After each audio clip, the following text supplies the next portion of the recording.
Good morning. Welcome back to Daybreak. This is Where Boys. This is where we talk about stuff that has been going viral across the internet. And I wish I was saying that as a joke.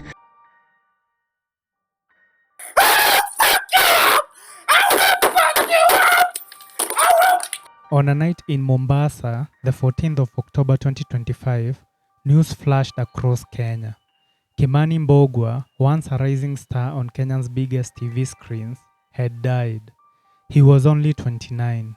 The vibrant voice of broken news, the youthful traffic updates anchor, the media hopeful whose dreams echoed in radios and TV studios, silenced. He passed away at the Mombasa Women Empowerment Mental Rescue Center, a facility meant to heal. His death wasn't sudden in the sense of surprise if you had followed his public struggle. It was predictable to those who saw the signs. There were outbursts, desperate pleas, delusions, and cries for help mixed with fragments of innocence and genius. But even so, nothing prepares a nation for knowing someone so full of promise, so visible, would end this way. Hello and welcome to Dark Our Dogs, where we uncover the darkest crimes, the unanswered questions, and the shadows that refuse to fade. Tonight, we peel back the layers, the personal story of Kimani's rise, the brutal episodes that shattered him, and the final moments that ended it all. His journey did not end with triumph, but with tragedy. This is Kimani's unvarnished journey.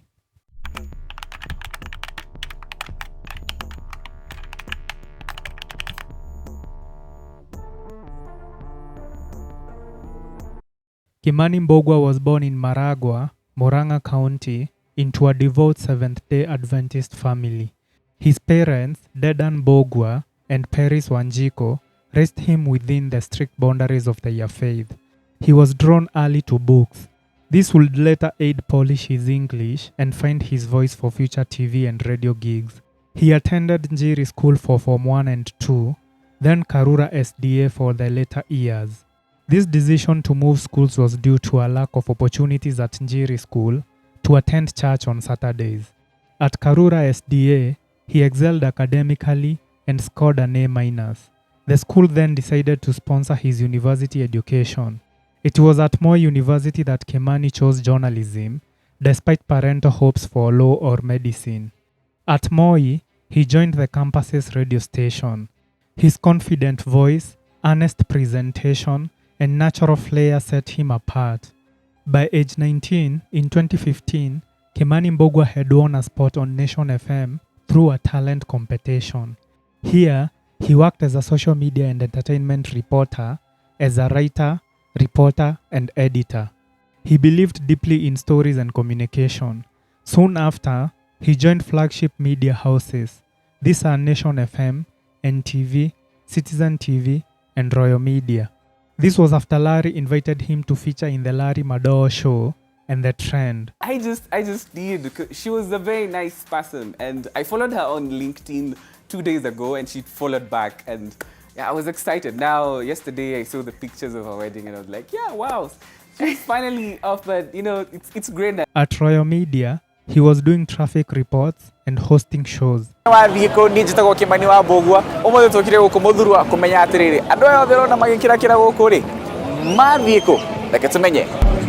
He even worked two stations sometimes simultaneously, pushing forward as though nothing could stop him. Ken, can you show us the sky right now? Yeah, that is, what color is that? That's not a color. What do you mean that's not a color? There are now. He would later resign at Citizen TV and hosted his own show at kenya.co.ke called Speed Feed. This is Speed Minute. Interesting stories today in about 60 seconds. So, thieves broke into a church in Mombasa and made away with electronics and other equipment. And the guy who once broke in... People saw in him a trajectory like many other greats, as he was sharp, promising, and young. He was beloved by viewers and respected by peers. But behind the well-lit studios and the crowds, shadows stirred. Pressure was building.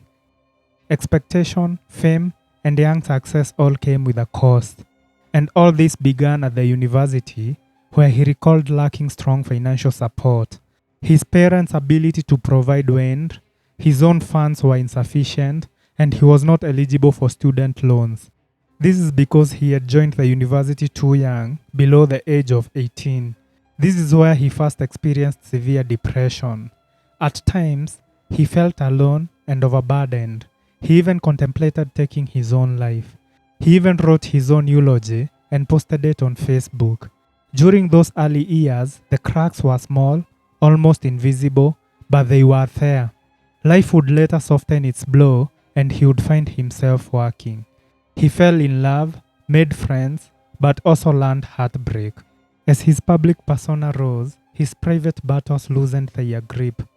There were early signs of mental distress, mood swings, and moments that would later define the difference between his promise and his collapse.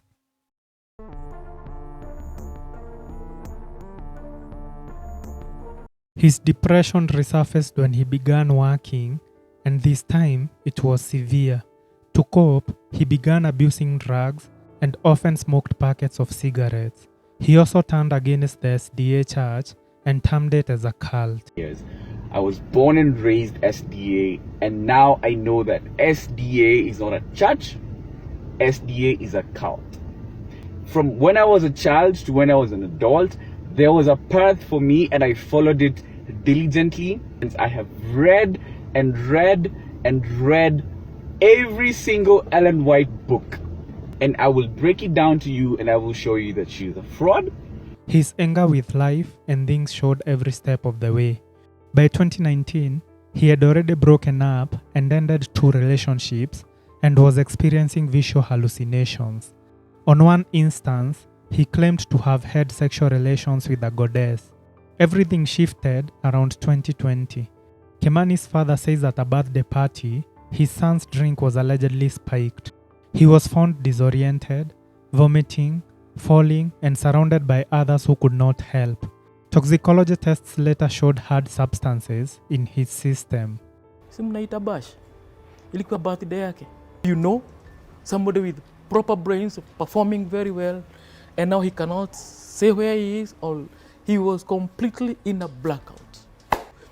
And these 4 days, so I had to follow up to know what was happening in those 4 days. The sister came on board, akachukua simu yake, akaipitia, akaona siku na zile tunachukuanga picha za sherehe.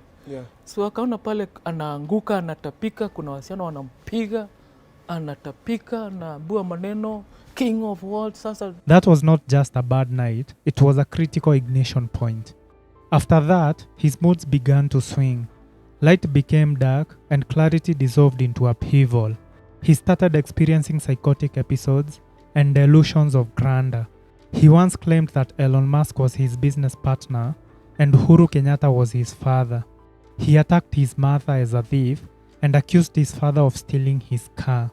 These were more than headline-seeking outbursts. They were symptoms of disordered perception and shifting reality, a huge alarm. These signs linked to what people around him began to recognize as bipolar disorder. But many people don't understand the torture inside that happens in one's mind. It's a disease that doesn't just hit the body, it ravages thoughts, identity, and everything familiar. He even spent time in his room, staying 3 days alone without food or water. He lost track of who he was. The glorious promise of a media career began to fade. He even cheated in his first relationship and had a breakup in the second, described as the worst ever. He converted to a Catholic, prayed the rosary, and tried to recalibrate himself spiritually and emotionally. But the relapse came harder. Substance use worsened matters. Smoking cigarettes and experimenting with weed catalyzed his manic episodes and made them worse. Every time he used, his mind tethered further. Hallucinations and delusions not only terrified him, they isolated him. He had worked in the limelight too early at 19, earned fame and admiration, but all this exposed him. Earlier depression in school, the fast life at work, pressure, and high expectations all came together like stones in a bag. His hospital admissions multiplied. He had a stint at Madhari, Avenue Hospital in Parklands, Bustani Rehab, and Chiromo Lane Medical Center. He spent long spells in mental health facilities, surmounting to 13 admissions over the years. During some stays, he didn't even recognize where he was, as he was fully out of touch with the environment. He described being in hospital, not knowing who was sick, thinking he was healthy. At times, people grew tired of his relapses and he became homeless. He even borrowed a stranger's phone to upload a video on Facebook where he claimed he had been clean for 2 months. In the video, he asked for 200,000 shillings to start a business. Hi guys, Kimani Mbugua here, former star of TV. Feels so bad to say that right now because I'm not there anymore. But niko kwa shida and I need your help because kama ningekuwa nimekufa. Well-wishers came through and raised 500,000 shillings through an online fundraiser led by Nyako. With this money, Kimani began a YouTube show called The Unbroken. He posted a couple of episodes, but started showing signs of relapse again. This is what his last post was. Publicly, the contrast terrified people. The same Kimani who held the mic and delivered broken news was now shouting demands. He asked people to pay old debts and claimed that he had weapons to protect his money. He also behaved erratically. Yes, I have said that. Anybody who owes me money, if you owe me money, if you owe me money. A man once loved by many was now feared by some and pitied by others. People responded with both mockery and sympathy. Some believed he was looking for attention, while others recognized serious mental illness. Support came from well-wishers, with the most notable one from Mike Sonko. Sonko paid all his medical bills and moved him to the Mombasa Women Empowerment Mental Rescue Center. Kimani's journey with his illness is neither linear nor clean. It's messy, painful, and a testament to how complex mental health really is. In the final chapter of his life, Kimani Mbugua was still admitted to the Mombasa Women Empowerment Mental Rescue Center. This was a place he had come to with hope, one more attempt at stability and healing. Former Nairobi Governor Mike Sonko, who had been supporting his treatment, confirmed his death. This occurred in the night of October 14, 2025, while in the center. Kimani took his own life, as confirmed by his father. Also, there was a suicide note found in his room. It was brief, almost haunting in its simplicity. It read, "Daddy, I'm tired of this." Those 6 words carried the weight of exhaustion, despair, and surrender. It was a heartbreaking echo of a man who had fought too long against an invisible storm.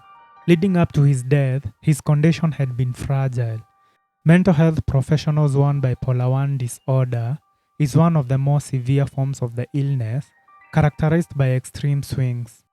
There are manic highs, psychotic features, and deep depressive lows. Combine that with substance use, social isolation, financial struggle, and you have a recipe for tragedy. Kimani had all those in a combination of cigarette use, weed, period of homelessness, betrayal, extreme public scrutiny, and loss of relationships. In Kenya, mental health support is thin, with psychiatric units in many countries missing. Specialists are few, and the stigma is loud. And so when someone like Kimani, who was once successful, calls for help, the echoes bounce off walls that rarely listen. His story reminds us that illness isn't shame, it's a battle. And sometimes, battles are lost. On that October evening, as mourners gathered, shared memories, and lit candles, the silence left behind remained enormous. Kimani is gone, but questions remain. Was it preventable? Did we do enough? Did he do enough? This has been Dark Our Dogs, and thanks for watching.